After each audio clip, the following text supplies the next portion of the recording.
en las culturas pre-incas, en el caso de Chavín, Tiahuanaco, Huari, ¿cuál era el sustento económico que tenían? ¿En qué se basaba la economía? Mira, la economía es un proceso activo y permanentemente en cambio. Comienza por ser fundamentalmente la explotación de los recursos naturales tal cual ellos se dan en el medio ambiente.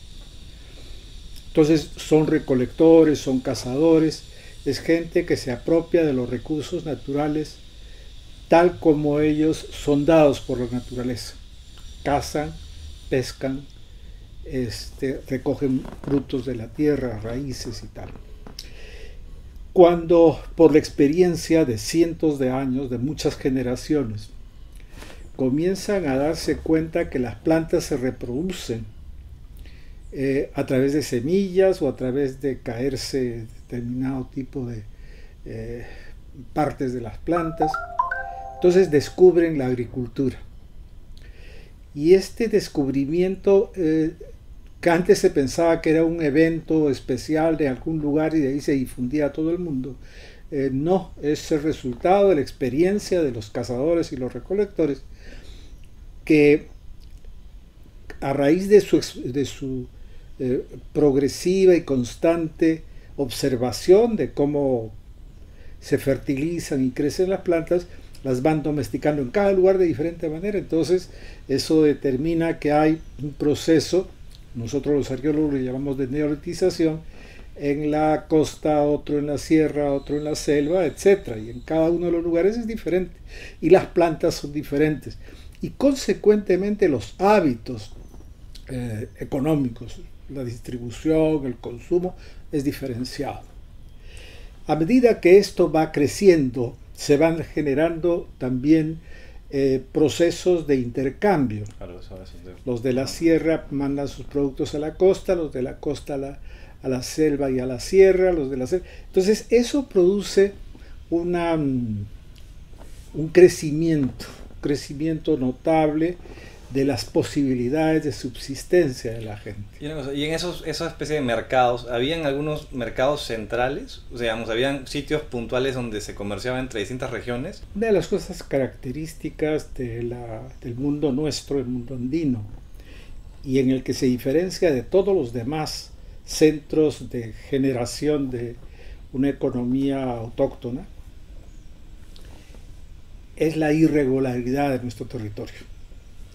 Entonces nosotros, para poder pasar de la costa a la sierra, en realidad pasamos de una manera de vivir a otra manera de vivir totalmente diferente. Los caminos que hay que hacer, el cruzar las grandes quebradas, donde en una parte hay mucho frío y hay solamente pasto, un poco más allá pues hay árboles y hay hasta calor, ¿no es cierto?, las zonas yungas. Eso genera la necesidad de intercambios entre los diversos pueblos, pero con muchas dificultades. Consecuentemente, una de las necesidades que hay, y muy pronto se descubre eso, es la de hacer caminos. Entonces hay caminos al andar, aquellos que se van haciendo entre pueblo y pueblo, entre el lugar donde está viviendo la gente, las aldeas, y por ejemplo el lugar donde crecen más plantas, pero esos caminos se van formalizando.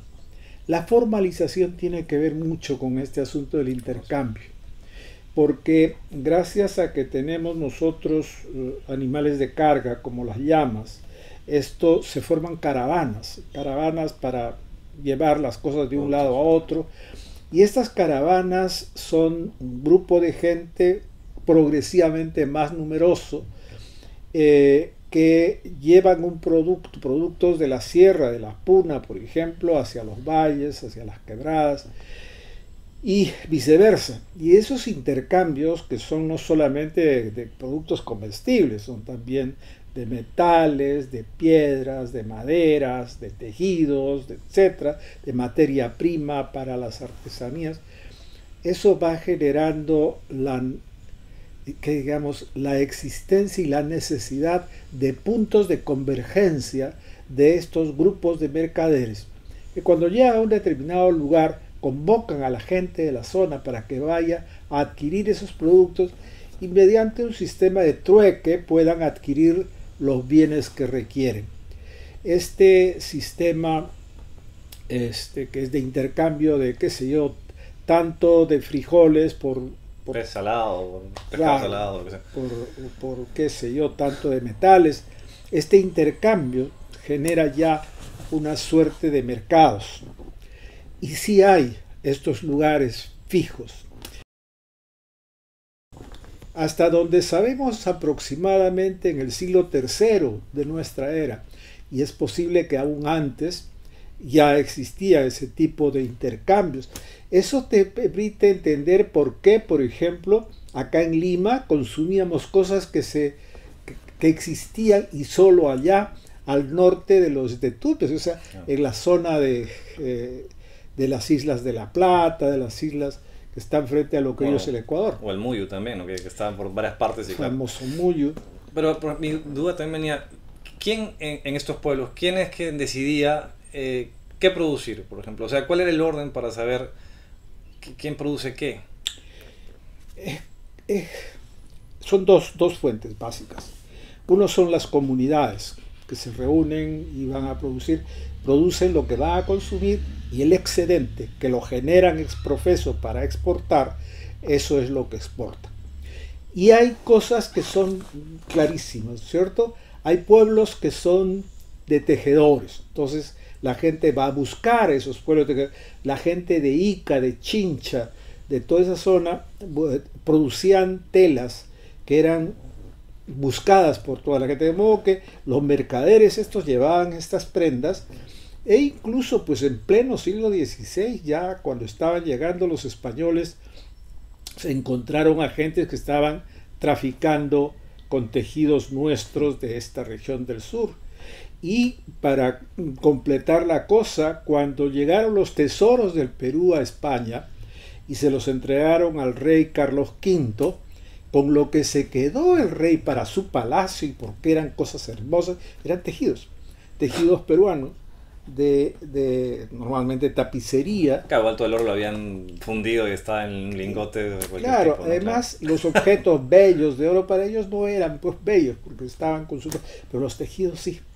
Y los tejidos los guardaban a tal grado que todavía algunos de ellos quedaron en el Museo de las Américas que tienen ahora en Madrid. El hecho de que haya un tema de trueque y sea parte de la subsistencia implica que hay un tema de convivencia entre diferentes pueblos. Pero sin embargo, en la historia, bueno, de todo el mundo en realidad, vemos igual que de repente hay invasiones. Hay culturas que eran invasoras de otras y iban adaptando, hasta los incas al final.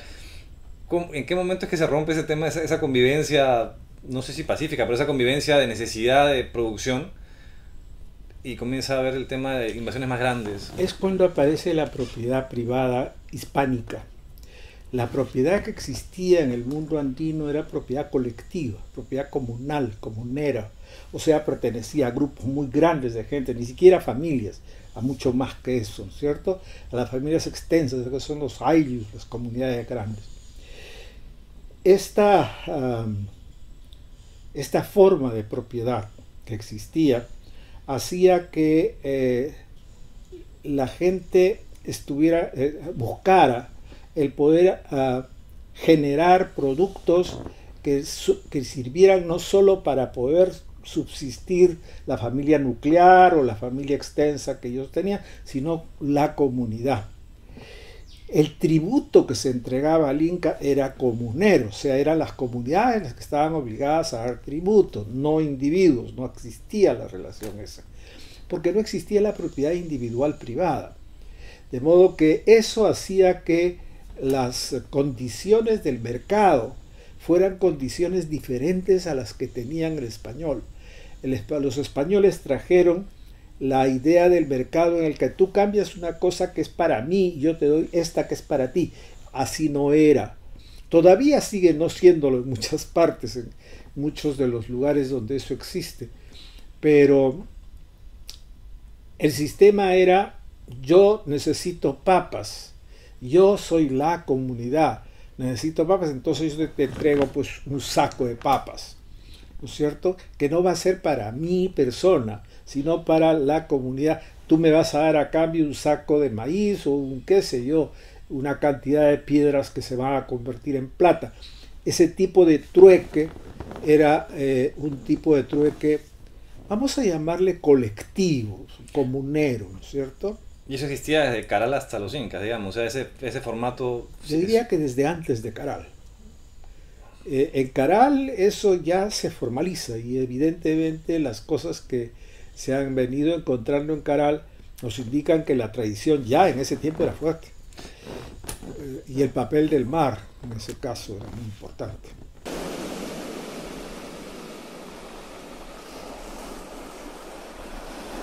Como la misma comunidad, supongo que gente de la comunidad, proyectaba la necesidad, porque si tú haces un tema de intercambio, necesitas saber, digamos, cuánta papa necesito de tal pueblo para cubrir mi necesidad del año o del semestre.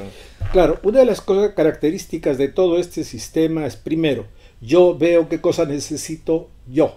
Yo soy la comunidad, qué cosa necesitamos nosotros.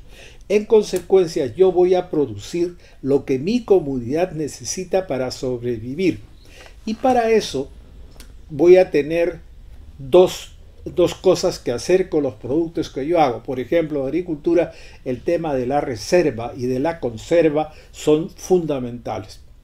Las papas se me malogran, pues las convierto en chuño, las convierto en papa seca, las convierto en cosas que puedo preservar, no 6 meses, no un año, sino 2, 3, 4 años. Lo mismo voy a hacer con la carne, entonces voy a producir el charqui, que es una forma de conserva. Entonces hago conservas y hago reservas. Y esa es la razón por la que en el Perú no había bancos, lo que había una cantidad impresionante de depósitos, de almacenes, de colcas, en todas partes. Asentamiento que había tenido. Incluso cuando no tenían sus colcas separadas, las tenían en sus casas. Las casas normalmente en el antiguo Perú tenían normalmente 2 pisos. El piso, el de abajo era para vivir. Los pisos de encima, que podían ser 1 o 2, eran para guardar cosas, eran almacenes, despensas en las cuales guardaban el maíz, guardaban en fin, las papas. A pesar de que no había una visión de propiedad privada, sino de comunidad, o sea, pero en las casas había también un tema de... Es que son las casas mismas, no son pues individuales. Las casas son comunales. Claro. Las casas son de comunidad, en donde los individuos son parte de la comunidad. El individuo no es una entidad aislada. Eso, el AINI, la MINCA, son instituciones, incluso el traslado de población. Cuando había una falta de trabajo, falta de gente de mano de obra en un lugar determinado, se trasladaban poblaciones íntegras de un lugar a otro, pero se trasladaban por comunidades y se llevaba eso.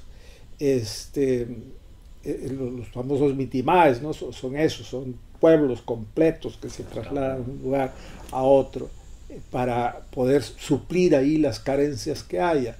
Igual cuando había carencias de alimentos y se había... ¿Qué cosa es lo que hacían? Iban grupos de gente a trabajar los canales, pero eran comunidades que se trasladaban y se movilizaban. Y esa es la razón que explica por qué los caminos nuestros incaicos normalmente tienden a ser anchos, tienden a ser para poder... Son caravanas grandes. Hay caravanas que en donde iban 10.000, 20.000, 30.000 gentes. Es una barbaridad de gente. Entonces, claro... Junto de esas caravanas iban muchísimas gentes, seres humanos y muchísimos animales de carga. Animales que además para el trayecto les iban sirviendo como alimento. O sea, es una característica de este mundo andino. Yo pienso que el primer gran grupo económico, según lo que he leído el libro de Rafael Barón, podría haber sido la familia Pizarro, que se quedaron un montón de tierras, se apropiaron de un montón de tierras y cosas así. Digamos que tenían un grupo grande que tenía no solamente tierras, sino también industrias y otras cosas. Pero en realidad ese no es el nacimiento, digamos, de la oligarquía. ¿Cuándo nace, ya viendo un poco temas más modernos, el tema de la oligarquía acá en el país? Bueno, cuando vienen los españoles, se produce una guerra entre ellos. Y esa es con la que comienza nuestra historia del Perú moderno, que es las guerras civiles llamadas. Son las guerras entre españoles por el botín, qué cosa se quedaba cada quien. La familia de Pizarro aprovechó la condición de gobernante que tenía Pizarro y se apropió. Los hermanos tenían lo que son departamentos, ahora eran suyos, es una cosa impresionante. Cuando pasó esto, luego vino una etapa en la cual, especialmente con el virrey Toledo, se consolidó un poco un sistema de carácter colonial en donde los españoles se quedaron como propietarios de haciendas ya, porque se habían liquidado las encomiendas y esas cosas. O sea, la estructura feudal o semifeudal que se había instalado inicial fue rota para poder generar un mecanismo más o menos moderno de los feudos, que es lo que se viene con las haciendas.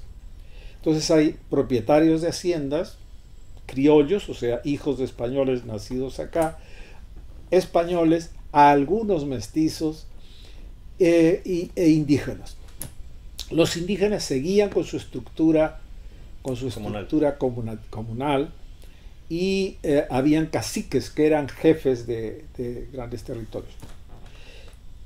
¿Qué es lo que ocurre con estos caciques y con el pueblo? Los españoles ya no les interesa la agricultura, además las papas, esas cosas eran poco importantes para ellos. Ellos comenzaron a importar muchísimas cosas de España para poder consumir ellos. Se traían cantidades de cosas, pagando oro desde aquí, cantidades, y se traían incluso ropa, ¿no es cierto?, de Venecia, de España mismo. Pero la población indígena, la que trabajaba en las minas y toda esta gente, tenía que comer y tenía que vestirse, tenía que usar sandalias y gorros y esas cosas. Todo eso era producido localmente aquí. ¿Por quiénes? Por los antiguos caciques, por los antiguos curacas, que a raíz de eso se volvieron ricos. En el siglo XVII comenzaron a crecer y en el siglo XVIII comenzaron a levantarse. El siglo XVIII, desde fines del XVII, en realidad las cosas de Santos Atahualpa y todo eso son alzamientos de indígenas ricos, pero son indígenas con un fuerte matiz burgués. Es decir, es gente que está dedicada fundamentalmente al comercio y está dedicada a la producción de nivel industrial, en cosas equivalentes a los obrajes y estas cosas que tenían los españoles, pero de estilo inca, estilo andino, digamos. De este modo, ellos se hicieron ricos, pero al mismo tiempo poderosos. O sea, tenían una cantidad de indígenas a su servicio, con ellos trabajaban. Y los españoles, para poder tener ayudantes y tal, o tenían a los negros, o esclavizaban a los indígenas, los ponían con condiciones sirvientes, con un trato muy malo, lo cual hacía que no fueran simpáticos. El asunto es que hacia el siglo XVII, los buracas, caciques, ricos, comenzaron incluso a pedir privilegios, el reconocimiento de su condición de nobles. Se hizo una universidad para ellos, el llamado Colegio del Príncipe, se hicieron se les reconocieron los títulos nobiliarios, especialmente a los descendientes de los incas. Los cusqueños se oyeron mucho eso, se iban a España para eso. Y el propio Túpac Amaru vino a Lima en condición de noble, para que se le reconozca su condición de noble, y aquí la gente lo adoraba. Entonces le daban un tratamiento equivalente al de un inca. En una Lima que en ese tiempo toda ella hablaba quechua. Lima se había convertido en un lugar cercado, porque era muy peligroso que estuviesen los limeños hispanos o criollos viviendo libremente, porque eran fácilmente atracados. Entonces hicieron las murallas de Lima para proteger. Entonces Lima era una ciudad amurallada, fortificada, y ahí se crearon pues todos los instrumentos de represión que eran necesarios, la policía, etcétera, etcétera. Es una burguesía indígena fuerte, que incluso comienza a competir con la burguesía criolla. La burguesía criolla tenía fundamentalmente dos sistemas de vida económica, digamos. Una era su relación con la burguesía de Cádiz, con la cual intercambiaba productos, traía cosas de España y llevaba cosas de acá. Y esa fue la que la alimentaba bastante. Tenía como enemigo principal esa burguesía a los ingleses, que en ese momento andaban pirateando, eran los corsarios famosos, claro, y estaban en contra de esto. No estaban en contra de la burguesía nativa. Claro. La burguesía nativa era reconocida en Europa por los peruanos y las gentes que vivían allá. No había peruanos propiamente, eran de las colonias que vivían en Europa. Uno de ellos es Vizcardo y Guzmán, por ejemplo, que es el que escribió esa famosa carta a los americanos, donde describe toda la revolución de Tupac Amaru y indica, señores, cuidado, acá, allá está pasando lo mismo que acá en Europa. Hay una burguesía que se está levantando. Y esa burguesía, en el caso peruano, era la burguesía dirigida por la gente de Tupac Amaru, ¿no es cierto? De Tupac Amaru y la gente de Puno, de La Paz, del Alto Perú. Hubo toda una movida en la que finalmente Abascal logró liquidar el levantamiento tupamarista. Lo liquidó, ganaron. Mataron a Tupac Amaru, comenzó una represión espantosa, una represión muy violenta. Me recuerda un poco el tipo de espacio que había con algo como lo que está ocurriendo en el Perú. Si tú leías a Garcilaso de la Vega, por ejemplo, el libro se quemaba y tú ibas preso. ¿Cierto? Ahora yo he escuchado que andan buscando... sí, se ha salido poco el tema de cerrar una cátedra en San Marcos o de marxismo, cosas de ese tipo. Era una cosa parecida, mucho más violenta y mucho más fuerte. Mataron a todos los familiares tupamarus, parientes de Tupac Amaru, los persiguieron, los deportaron. Fue una cosa muy, muy violenta. Eso es más o menos fines del siglo XVIII. A comienzos del siglo XIX ya ese movimiento estaba liquidado, o sea, se liquidó en 6 meses, un año. Estaba liquidado y la represión era tan violenta que casi nadie se atrevía a ser no realista. O sea, el realismo era la manera de vivir. Como resultado de eso, el Perú aparecía como el gran frente reaccionario de todo el continente, porque había gente que no concordando con el gobierno. ¿Por la represión? O sea, había más represión, había más represión en la zona, digamos, que ahora es Perú, que en el resto del país. La represión era contra los indios. Pero eso estaba en diferentes zonas. Y asociados con los criollos, con esa burguesía criolla que estaba en conexión con la de Cádiz, ellos, y con el poder del rey, del virrey, que estaba, mandaron además a Abascal, que era realmente de los duros, que reprimió violentamente todo movimiento indigenista equivalente al que se había estado dando durante todo el siglo. Entonces eso generó la necesidad de una fuerte inversión por parte de los hacendados y esas cosas. ¿Para qué? Paralelamente, el alzamiento del mundo colonial se dio en 2 frentes ricos. Por un lado, el movimiento de los azucareros en el norte, que fue liderado primero por Simón Rodríguez y toda esta gente, y luego Simón Bolívar, y que luego creció y creció con lo de la Gran Colombia y fue liquidando ese virreinato. Y luego el virreinato de La Plata, que es el movimiento de los ganaderos. Entonces son los ganaderos del sur y los azucareros del norte están ya libres. Ellos se habían liberado de España a comienzos del siglo XIX y fines del siglo XVIII. Entonces, paralelamente a Tupac Amaru estaban en México, por ejemplo, estaba todo lo de Juárez y toda esa cosa que se levantó.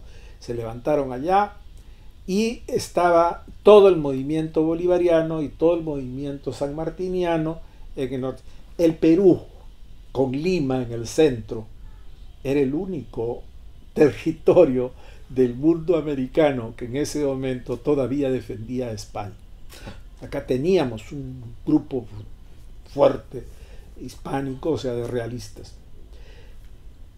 De eso, entonces, tomaron cuenta tanto Bolívar como San Martín. San Martín fue el primero en llegar, después de liberar a Argentina y liberar a Chile, o sea, darles ya la emancipación, la liberación, y vinieron acá, porque decían, tenemos que apoyar cualquier movimiento que haya, una insurrección, y buscaron acá, pues, tener aliados.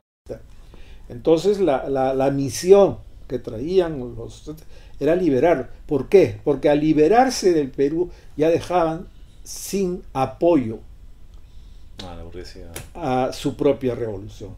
Esa fue la razón por la que vino San Martín con un fuerte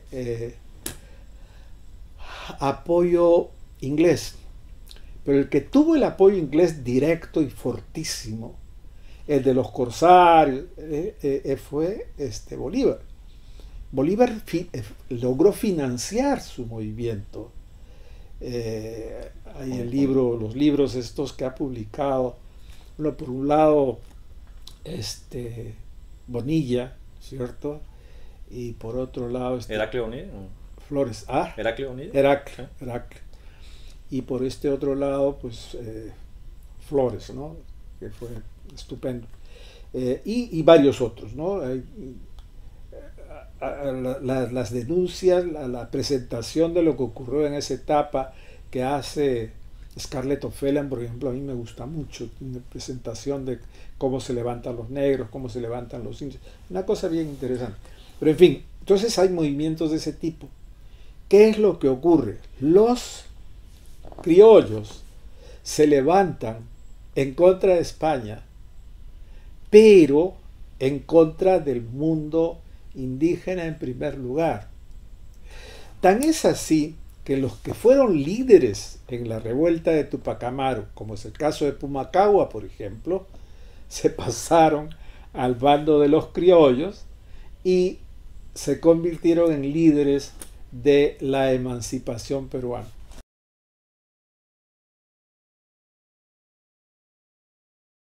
Tú señalas una serie de cortes, como decía, a lo largo de la historia. Hay una parte inicial de formación que indicas que va desde el siglo XVI al siglo XIX, a finales del siglo XIX, más o menos, ¿no? Como que sí, antes de la formación de la estructura moderna empresarial.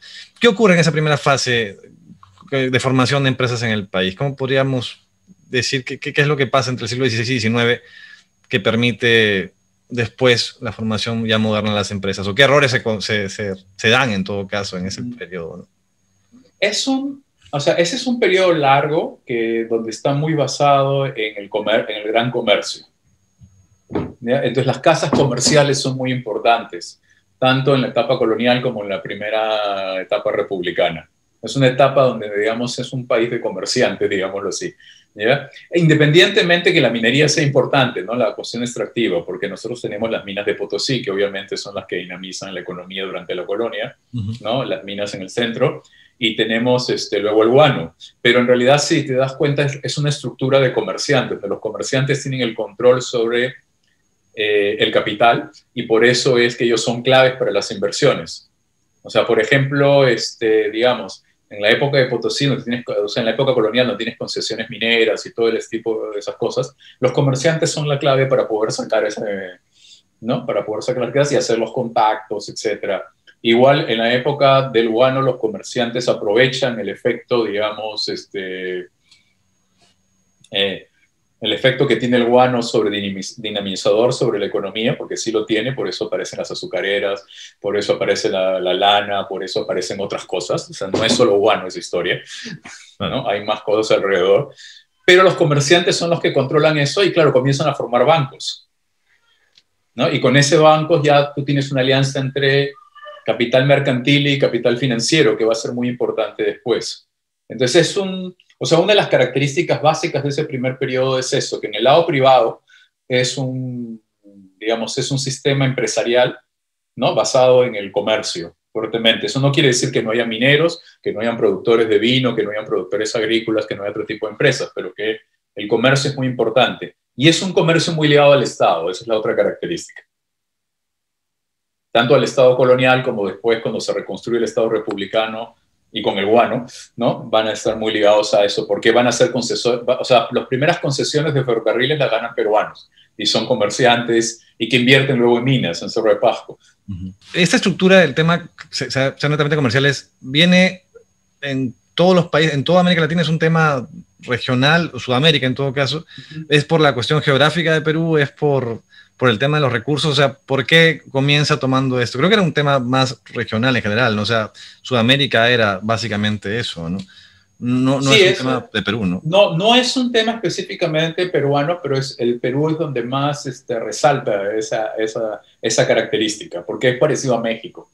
Solo que en México las haciendas son mucho más grandes, las producciones no ganaderas son más grandes, entonces permite otro dinamismo de la economía, donde no solamente tienes estos comerciantes, ¿ya? Que son los que controlan eso. O sea, digamos, lo que quiero decir es que, por ejemplo, en un caso parecido como el de México, tú tienes una élite empresarial más diversa y con diversos poderes que hace más balances. ¿Ya? En el Perú el problema, sobre todo después de la colonia, es el acceso al crédito y a capitales de trabajo, digámoslo así, ¿no? Y ahí los comerciantes son los que controlan ese capital. Por eso es que es una característica más agudizada en Perú. No quiere decir que no sea típica de la región. Es típica de la región, pero es muy aguda, digámoslo así, por poner esa palabra, en Perú. Esa sería la diferencia. Es una diferencia de grado, ¿no? ¿Y esto se desestructura por la guerra del Pacífico? O sea, ¿ahí es que hace el corte o hay algo antes de eso que hace que o la industrialización global, ¿qué es lo que lleva al cambio? Bueno, hay varias cosas que hacen el corte, ¿ya? Hay varias cosas, y yo puse la guerra porque en la guerra hay un cambio que es fundamental, que es la base y termina siendo la empresa familiar. ¿Ya? Y lo voy a explicar. Lo que pasa es que lo que está sucediendo durante el siglo XIX es una evolución de estas sociedades mercantiles a sociedades anónimas, que es muy interesante, ¿ya? Y que lastimosamente las fuentes no te dejan ver más, ¿ya? Pero tú lo ves con la constitución de la banca libre, o sea, cuando aparece el Banco de la Providencia, el Banco del IVA, el Banco Nacional, son sociedades anónimas. O sea, no son propiedades familiares, están personajes como Saracondegui y como otros, hay un montón de comerciantes, pero en realidad se están uniendo, hay sociedades por acciones y están funcionando de esa manera. Y claro, cada uno de estos personajes además tiene otras inversiones, ¿no? Tiene inversiones en haciendas azucareras, en algodoneras, etcétera, pero las hacen alianzas con otras personas con las cuales también forman sociedades. Entonces está constituyendo una cosa que, digamos, es muy típica de una historia del capitalismo mundial, es decir, pasas de la casa comercial a la sociedad corporativa. ¿Ya? Y claro, la guerra con Chile sí interrumpe ese proceso, porque como se crea una crisis muy grande, de la cual no se recupera el país pronto, porque además entran en guerras civiles, ¿no? Tenemos hasta la última, de 1896, ¿ya? Entonces no permite la reconstrucción del sistema empresarial rápido. Entonces la familia se convierte en la fuente de financiamiento. Entonces ese es el primer marco, ¿no es cierto?, porque se crea el sistema humano. El segundo tiene relación con la llegada de empresarios extranjeros. Cuando tú estabas en el periodo colonial no tenías competencia de extranjeros. No. Digamos, tu competencia son los mercaderes sevillanos con los cuales haces todos los negocios en Panamá, digamos, llegando tarde, en fin, todas las cosas que están descritas en ese artículo, ¿no? Que tienen que ver con formas de negociación, el contrabando con México para poder financiar ¿no? Tus recursos para tener mayor capacidad de negociación con los comerciantes sevillanos, etc. Pero con el inicio de la República lo que tú tienes es algo como la Casa Gibbs, que tiene un montón de dinero, que cotiza en la Bolsa de Londres y llega a Perú, y que tiene mucho más capital que tú, o sea, que puede financiar negocios. Es más, puede financiar el Estado peruano. Claro. Lo que hace, ¿no?, con el guano. Y luego tienes más casas comerciales, ¿no? Y algunas de esas casas comerciales, como Grace, se convierten en empresas navieras, ¿no? Y luego se va a convertir de empresa naviera, va a tener Cartavio, luego va a tener los textiles, y entonces ya es una transnacional con la que tienes que competir. Y entonces, claro, ese es el otro cambio, y ese cambio se agudiza hacia 1896, pero ya existía, ¿no? Bueno, la otra cosa que hace el cambio es que la producción de bienes extractivos comienza a ser cada vez más importante, y hay una especie de división del trabajo, ¿no? O sea, digamos, los peruanos son, hacia 1906, son desplazados de la minería. Desplazados es una palabra que suena muy fuerte, porque no es desplazados de toda la minería, es simplemente, y se van dedicando más a lo que es la agroexportación, lanas, etcétera, como una especie de división del trabajo, con empresas extranjeras que se van a quedar ahí. Entonces, todos esos cambios ya existían desde el siglo XIX, pero a partir de 1896 se hacen mucho más fuertes, porque además se cambia la legislación para poder atraer capital extranjero.